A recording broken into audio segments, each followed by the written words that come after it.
राज्यात शेतकरी रात्रंदिवस मेहनत करतो, पण प्रत्येक हंगामानंतर त्याला आर्थिक दिलासा मिळतो का? तर नाही. उलट त्या विरुद्ध त्याचं ओझं फक्त वाढतं. कधी अतिवृष्टी, कधी घसरलेलं बाजारभाव आणि आता कर्जमाफीचं नवं राजकारण. सरकारनं अखेर कर्जमाफीवर GR काढला, पण प्रश्न एकच, कर्जमाफी खरंच होणार आहे का, की हा एक फक्त राजकीय खेळ आहे? आज आपण जाणून घेणार आहोत सरकारच्या निर्णयामागचं खरं गणित नेमकं काय आहे.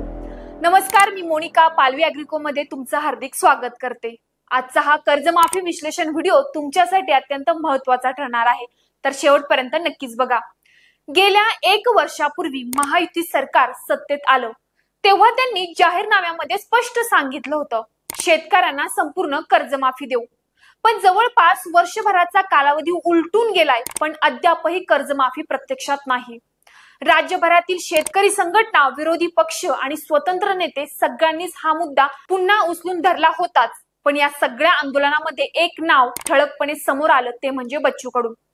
जवळपास गेल्या 6 महिन्यांपासून बच्चू कडू या प्रश्नासाठी लढत आहेत. दिवाळीनंतर त्यांनी नागपूरमध्ये ठाण मांडलं होतं. कर्जमाफी मिळेपर्यंत आंदोलन सुरूच राहील असं त्यांनी जाहीर केलं.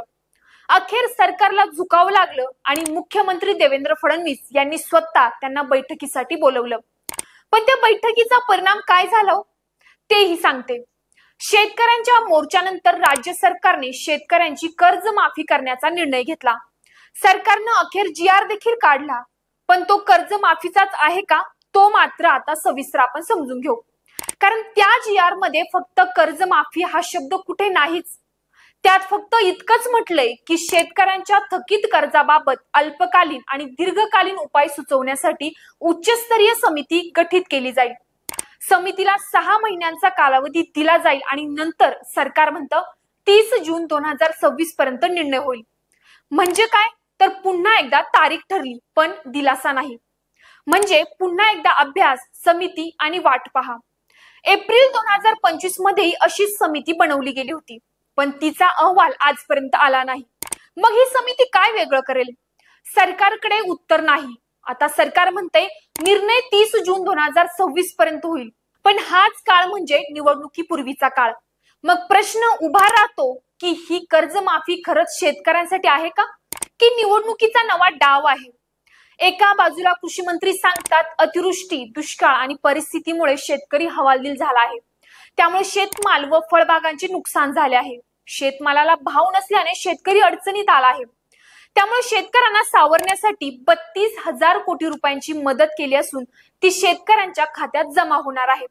तर दुसऱ्या बाजूला उपमुख्यमंत्री अजित पवार म्हणतात शेतकऱ्यांनी आर्थिक शिस्त लावली पाहिजे. जर इकडे उद्धव ठाकरे थेट सरकारला विचारतात कर्जमाफीसाठी 1.5 वर्ष थांबावे, म्हणजे शेतकरी जगेल का?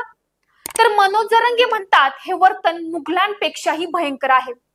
बच्चू कडूंचं आंदोलन सरकारला झुकवून गेलं, पण शेतकऱ्यांच्या खात्यात पैसा येईपर्यंत ते थांबणार नाहीत, हे त्यांनी स्पष्ट केलं आहे.